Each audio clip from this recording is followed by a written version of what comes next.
Hello नमस्ते Apple टेक्नोलोजिजको नयाँ भिडियोमा हजुरलाई स्वागत छ। आज हामी फोटोमाथि कसरी कुनै पनि टेक्स्ट लेख्ने भन्ने कुरा सिक्न गइरहेका छौं। म फोटोशपमा छु अहिले। हजुरले कुनै पनि फोटोशप भर्जन युज गर्न सक्नुहुन्छ।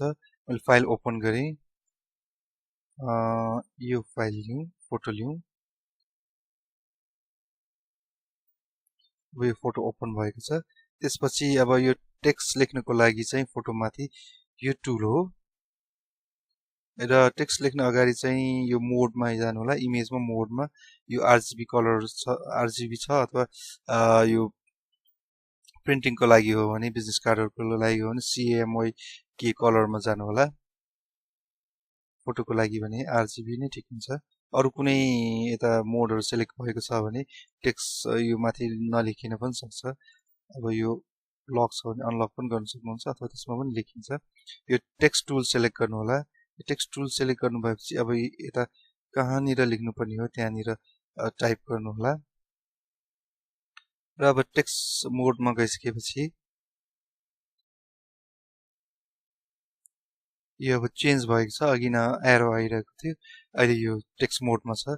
र अब यसमा यहाँ क्लिक गर्नु होला। कहाँनिर लेख्नुपर्ने छ, हेलो वर्ल्ड। सरी, यो चेन्ज भयो। यहाँनिर हेलो,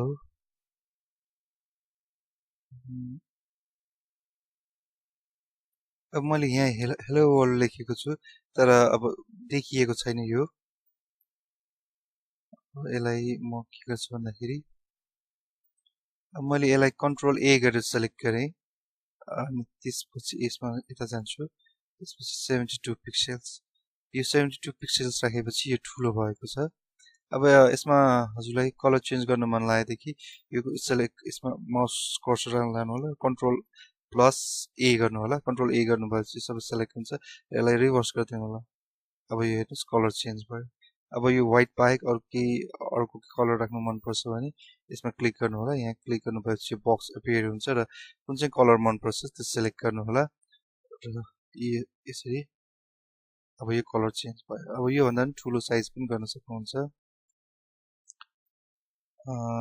हजुरको फोटो सानो छ भनेदेखि चाहिँ नि 72 पिक्सेल्सको नै धेरै हुन्छ। अब मुभ गर्नको लागि यो मुभ टुल हो।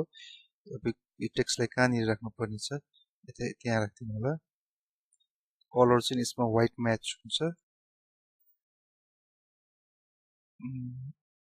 कलर व्हाइटको कलर कोड F हो।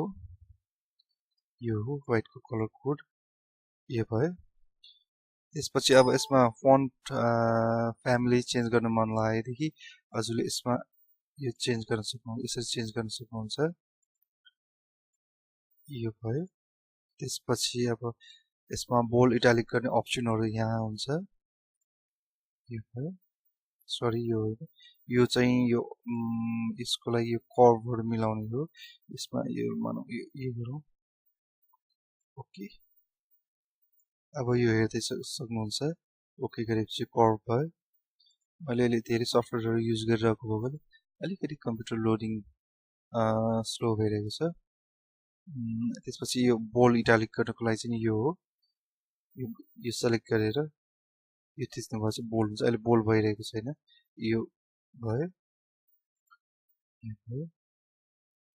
यस्तै फन्टहरु, यस्तै फिल्टरहरु अथवा इफेक्टहरु युज गर्न सक्नुहुन्छ। Thank you for watching.